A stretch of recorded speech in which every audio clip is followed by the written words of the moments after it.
around the Sea of Galilee, and now they've made it across. And we'll pick up the reading in chapter 5 and verse 1. They came to the other side of the sea, the country of the Gadarenes.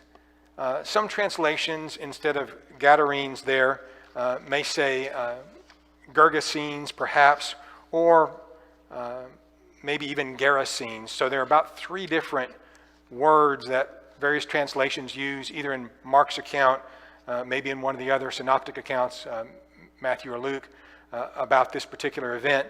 So there are those who doubt the truthfulness of the Bible, who want to take pot shots at it and deny its inspiration, deny that it's from God. And this is one little place they go and say, well, the gospel writers couldn't even decide, didn't even know what city it was. Well, actually they did. There are actually 3 towns on the far side of the Sea of Galilee.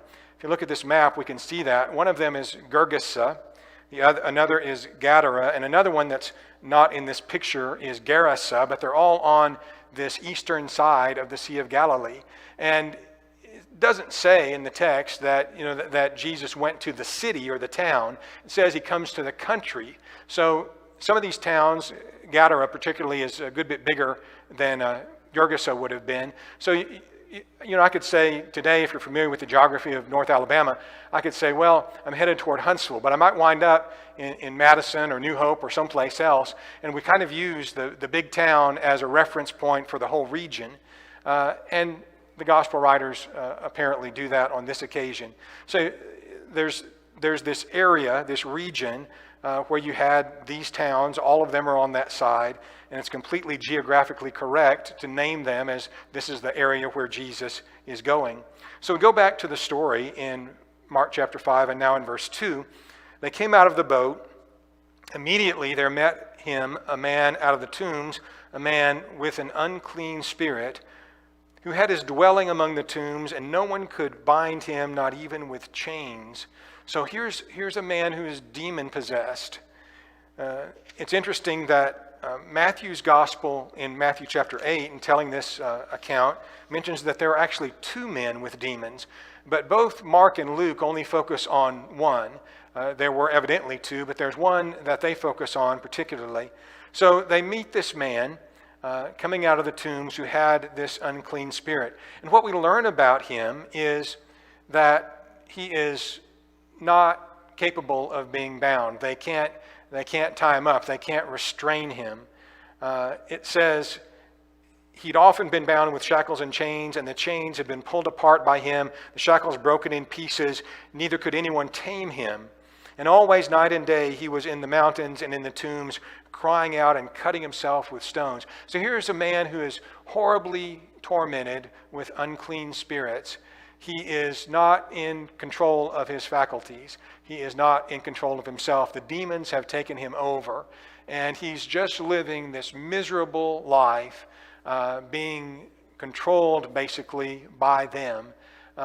This is sort of an illustration of how Satan would like all of us to be, as miserable as possible.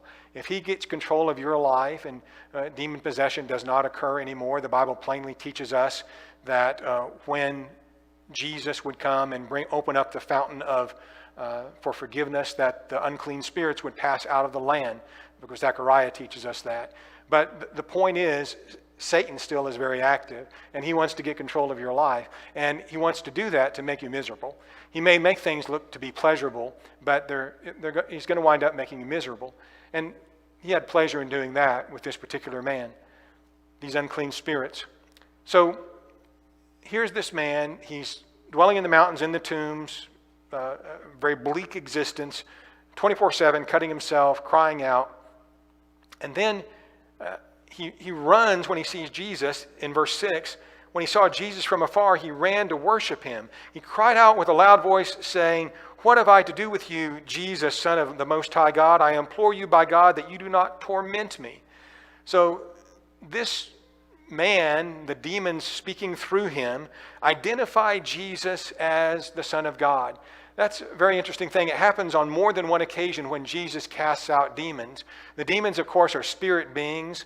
They somehow recognize Jesus, the Son of God, from the spirit realm.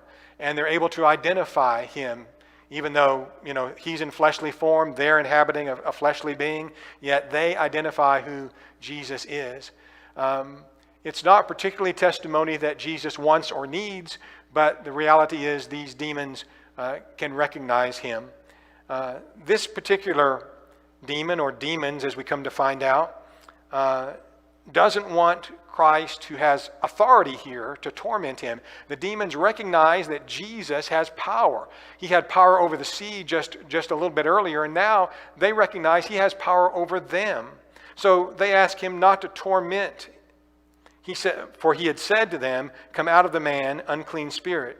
And then he asked them in verse 9, "What is your name?" And he answered, saying, "My name is Legion, for we are many." So we learn there are a lot of demons inhabiting this particular man. He begged them earnestly that he would not send them out of the country. Now a large herd of swine was feeding there near the mountains. So all the demons begged him, saying, "Send us to the swine, that we may enter them." And at once Jesus gave them permission. This is a fascinating dialogue between Jesus and these demons, and it shows on Jesus' part that Jesus isn't like the devil. The devil's going to hurt you any way that he can. Jesus knows how much power he has. The demons themselves recognize their power, his power over them, and so they're basically asking for a bit of mercy. They probably deserve to be sent out of the country, or as another account says, into the abyss. But that's not what Jesus does. He sends them into this herd of swine. And so they entered the swine. There were about 2,000, and the herd ran violently down the steep place into the sea and drowned in the sea.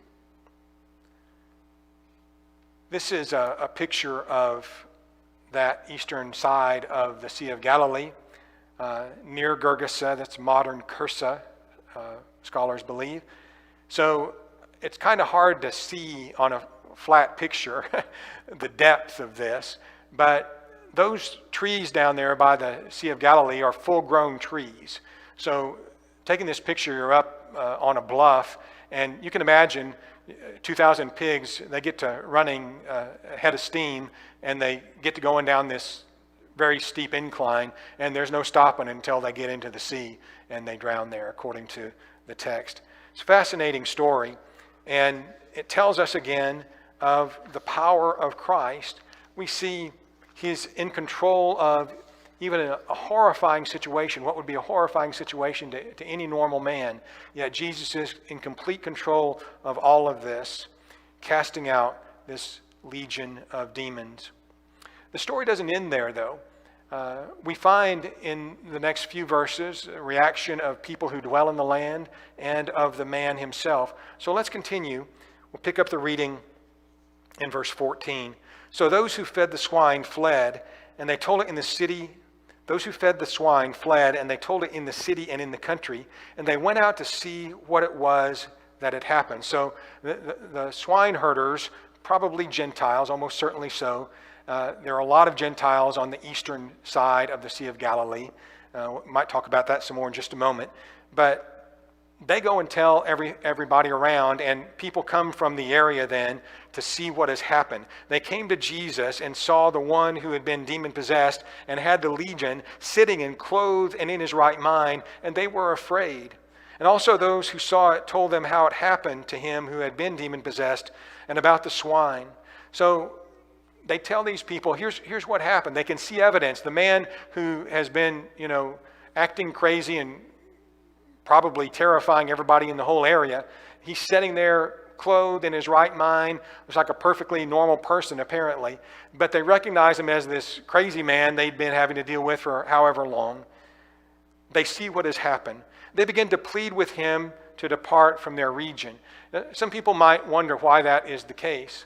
Well, first of all, they'd lost 2,000 swine in what had happened. So that might have been one of the reasons. They could have just been terrified of Jesus' power, which could possibly be another reason. There could be others as well. But instead of wanting Jesus to stay, they ask him to leave. They don't understand exactly who he is, but they're spooked, to say the least, about what has been done. So he got in the boat, and he who had been demon-possessed begged him that he might be with him.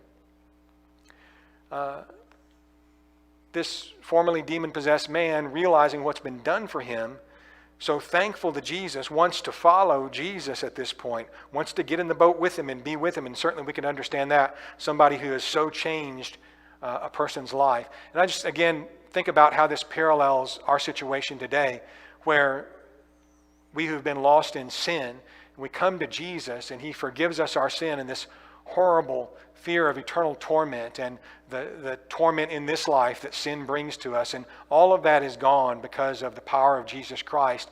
And we also want to follow him. All of us who've become Christians understand this yearning to be near Christ and to follow him.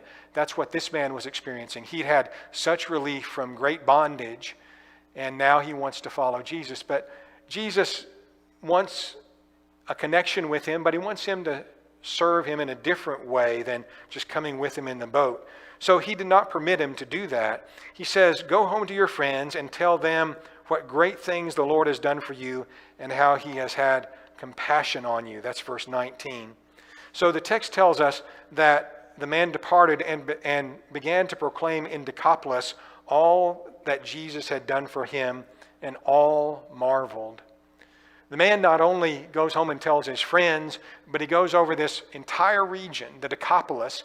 The word Decapolis means 10 cities. And just a little bit of background, a little bit of geography on that. This was a group of cities on the eastern frontier of the Roman Empire in both Judea and Syria. These 10 cities were not really an official league or political unit, but they were grouped together because of language, culture, location, political status. The Decapolis cities originally were centers of Greek and Roman culture. So here's cities that are sort of planted in this area, and the idea is if you're Greek, especially if you're Roman during this time, you have a little bit of home, so to speak, in these cities. Some of us may have traveled abroad, and there are places abroad where maybe American Armed Forces have bases or things like that. You can get a little bit of America there. These places were more than just a little bit of Roman and Greek culture, some pretty good sized cities.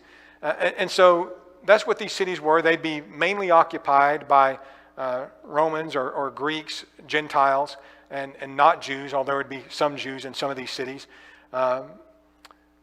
Mark is the only one of the gospel writers to mention the Decapolis by name. He mentions it 3 times in his gospel.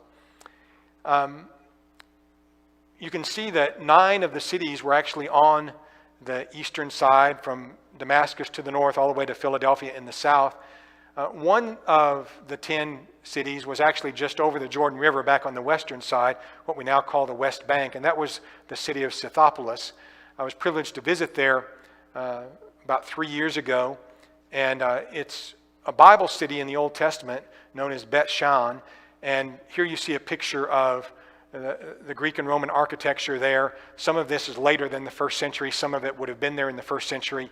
In the mountain, the hill that you see in the background is the tell of Bet Shan from the Old Testament period. This is where Saul, his body was hung there on the wall, you might remember in the Old Testament.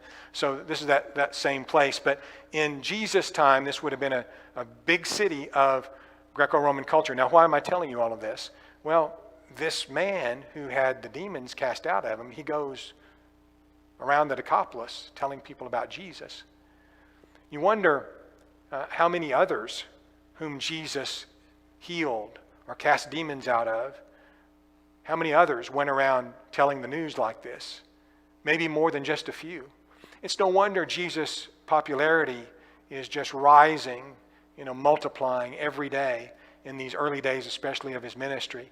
This great Galilean ministry that he's involved in will bring many, many people to him, not just from the area of Galilee, because people who get healed, people who hear his teaching, they spread it far and wide. They're excited about who Jesus is. And he's going to have a good number of true believers follow him, and then just a lot of other people who are just interested in finding out who this person is and more about his powers. Jesus is truly doing the impossible. And In doing that, he's bringing many, many people to believe in him as the Christ, the Son of God.